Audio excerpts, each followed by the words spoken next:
बचपन से ही योगानंद जी की पाचन क्रिया बहुत कमजोर रही थी। इसका असर उनके शरीर पर साफ दिखाई देता। उनका वजन सामान्य से कम था। थोड़ी मेहनत करते ही थकान आ जाती थी और लंबी यात्रा के बाद तो उनका शरीर लगभग टूट जाता था।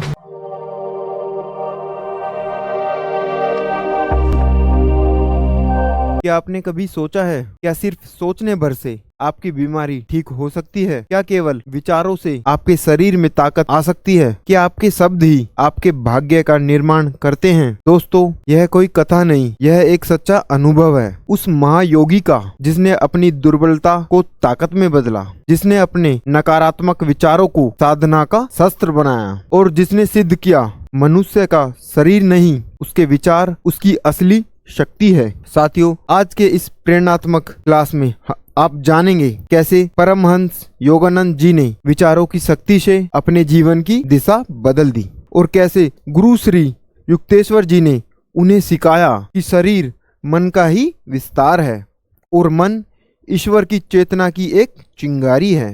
तो साथियों, जुड़े रहिए हमारे साथ इस अद्भुत यात्रा पर, जहां विचार, विश्वास और विवेक से जीवन का कायाकल्प होता है। साथियों, एक दिन परमहंस योगानंद जी ने अपने गुरुदेव श्री युक्तेश्वर जी से एक गूढ़ प्रश्न किया। प्रश्न क्या था? क्या वाकई विचारों में इतनी शक्ति होती है कि वे मेरे जन्म से चली आ रही कमजोरियों को भी मिटा सकते हैं? उनका यह सवाल कोई सामान्य प्रश्न नहीं था, बल्कि एक ऐसा अनुभव था जिसे वे वर्षों से अपने भीतर झेलते आ रहे थे। बचपन से ही योगानंद जी की पाचन क्रिया बहुत कमजोर रही थी। इसका असर उनके शरीर पर साफ दिखाई देता। उनका वजन सामान्य से कम था। थोड़ी मेहनत करते ही थकान आ जाती थी और लंबी यात्रा के बाद तो उनका शरीर लगभग टूट जाता था। कई बार इस कारण वे भीतर ही भीतर हीन भावना से भर जाते। कॉलेज के दिनों में उनके कमरे की अलमारियों में किताबों से ज्यादा टॉनिक और शक्तिवर्धक औषधियों की बोतलें सजी रहती थी। उन्होंने कई उपचार, दवाएं, नुस्खे अपनाए, लेकिन कोई विशेष लाभ नहीं मिला। उन्हें लगता, क्या मैं इस नाजुक शरीर से गंभीर साधना कर भी पाऊंगा? एक दिन वे आश्रम के बरामदे में मौन बैठे थे। तभी गुरु श्री युक्तेश्वर जी की गहरी दृष्टि उन पर पड़ी और उन्होंने एकदम कहा, अरे मुकुंद, तुम बहुत दुबले पतले हो। योगानंद जी कहते हैं कि ऐसा प्रतीत हुआ मानो गुरुजी ने उनके भीतर के आत्म संवाद को सुन लिया हो। उनका चेहरा उतर गया और वो बोले, गुरुदेव, मुझे खुद अपनी यह दुर्बल काया, ये धसी हुई आंखें पसंद नहीं है। बचपन से ही पाचन दोष के कारण मेरा शरीर कमजोर रहा है। बहुत उपचार कर लिए, लेकिन कोई लाभ नहीं हुआ। गुरुदेव गंभीर स्वर में बोले, मुकुंद, औषधियों की एक सीमा होती है, लेकिन तुम्हारी कमजोरी का कारण औषधियों का ना चलना नहीं, बल्कि तुम्हारे खुद के विचार हैं। तुमने अपनी ऊर्जा को सीमित कर लिया है। जब तक तुम खुद को दुर्बल मानते रहोगे, तब तक सशक्त नहीं हो सकते। गुरुजी बोले, अगर तुम अपने मन में ये विश्वास जागृत करो कि तुम स्वस्थ हो, बलवान हो और उस विचार को गहराई से ओतप्रोत कर लो, तो यह विचार तुम्हारे शरीर की सच्चाई बन जाएगा। योगानंद जी ने गुरुजी से थोड़ा संकोच करते हुए पूछा कि गुरुदेव, क्या केवल सोचने से शरीर की बीमारी सचमुच ठीक हो सकती है? युक्तेश्वर जी मुस्कुराए और बोले, यह बात केवल सोचने की नहीं है, यह विश्वास की है। अब सुनो, मैं तुम्हें अपने जीवन का एक प्रसंग सुनाता हूँ, एक ऐसा अनुभव जो मैंने खुद जिया है। गुरुजी ने कहा, एक बार मैं 2 महीने तक टाइफाइड से पीड़ित रहा। शरीर बेहद कमजोर हो गया। जब बुखार उतरा तो मैं गुरु लाहिड़ी महाशय जी के दर्शन को गया। मैंने उनसे कहा, गुरुदेव, मैं बहुत बीमार रहा हूँ। अब तो शरीर इतना कमजोर हो गया है कि साधना करने की शक्ति ही नहीं बची। गुरु लाहिड़ी महाशय ने गंभीरता से कहा, युक्तेश्वर, तुमने पहले खुद को बीमार मान लिया, फिर दुर्बल मान लिया और अब उसी विश्वास से खुद को असहाय कह रहे हो, लेकिन चिंता मत करो। मुझे भरोसा है कि कल तक तुम्हारी अवस्था बदल जाएगी। युक्तेश्वर जी कहते हैं, गुरु जी के इन शब्दों पर मैंने पूरी श्रद्धा से भरोसा किया। पूरे दिन मैं सोचता रहा कि गुरुदेव की कृपा से मेरा शरीर अब ठीक हो जाएगा। और सच कहूँ तो सुबह उठते ही मुझे ऐसे लगा जैसे शरीर में नई ऊर्जा भर गई हो। हल्कापन, ताकत, प्रसन्नता सब कुछ लौट आया था।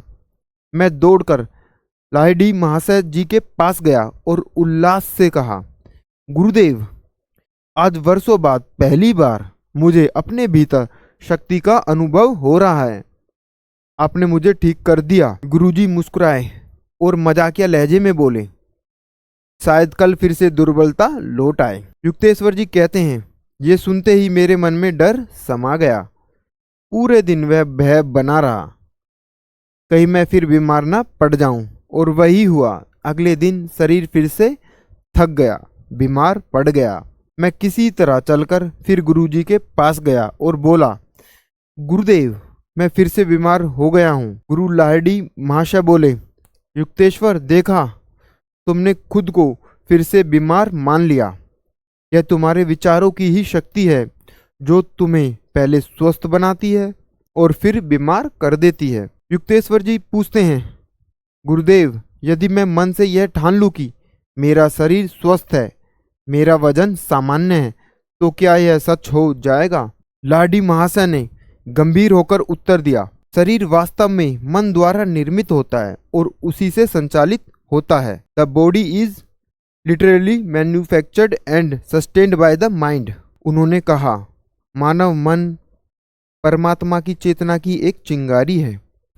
जब तुम किसी विचार पर पूरी श्रद्धा और विश्वास के साथ टिक जाते हो तो वही विचार भौतिक रूप में सामने प्रकट होता है। युक्तेश्वर जी कहते हैं, गुरुदेव की बात सुनते ही मैंने गहराई से उसे आत्मसात कर लिया।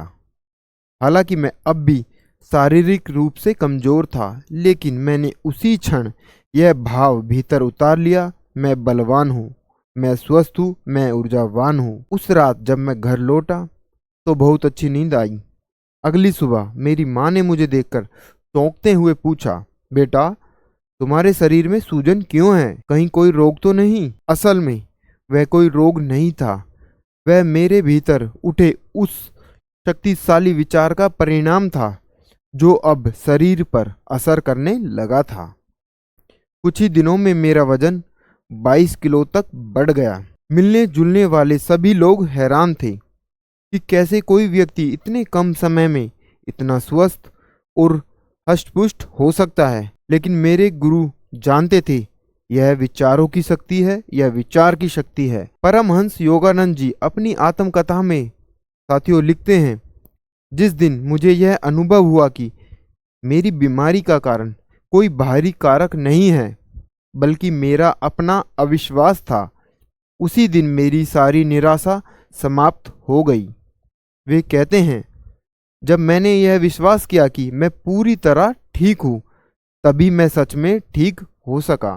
साथियों, तो अब प्रश्न उठता है, हम अपने विचारों को इतना शक्तिशाली कैसे बनाएं कि वे हमारे शरीर, मन और जीवन को बदल सकें। सबसे पहले नंबर 1, हर परिस्थिति में अच्छाई को देखें।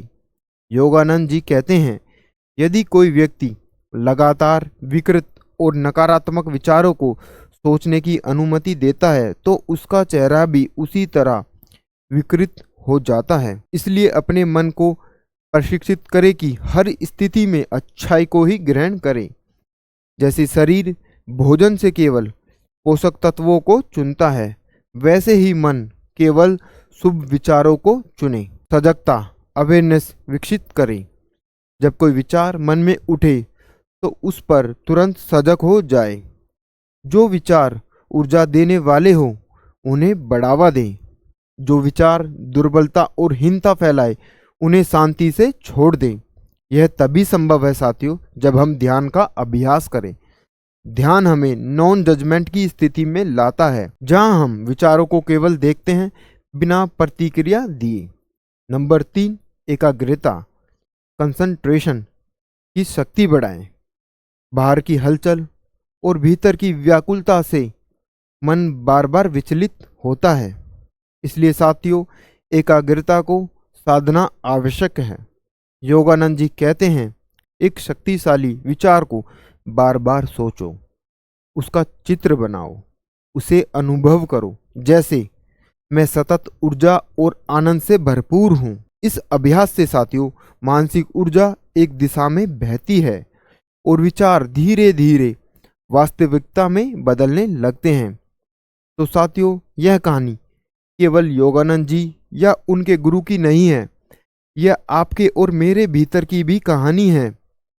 हम सबके भीतर एक शक्ति है, एक प्रकाश है। बस आवश्यकता है विश्वास, सजगता और अभ्यास की। याद रखिए दोस्तों, मन केवल सोचता नहीं है, वह गढ़ता है। जो आप गहराई से सोचते हैं वही आप बनते हैं। साथियों, अगर आपको यह प्रेरक कहानी अच्छी लगी हो तो कमेंट में जरूर लिखिए, मैं अपने विचारों से जीवन बदलूंगा। और इसी प्रकार की आध्यात्मिक, मनोवैज्ञानिक और वैचारिक प्रेरणा पाने के लिए हमारे चैनल नंदिनी IAS अकेडमी को सब्सक्राइब करें, बेल आइकन जरूर दबाएं ताकि अगली वीडियो आपसे छूटे नहीं।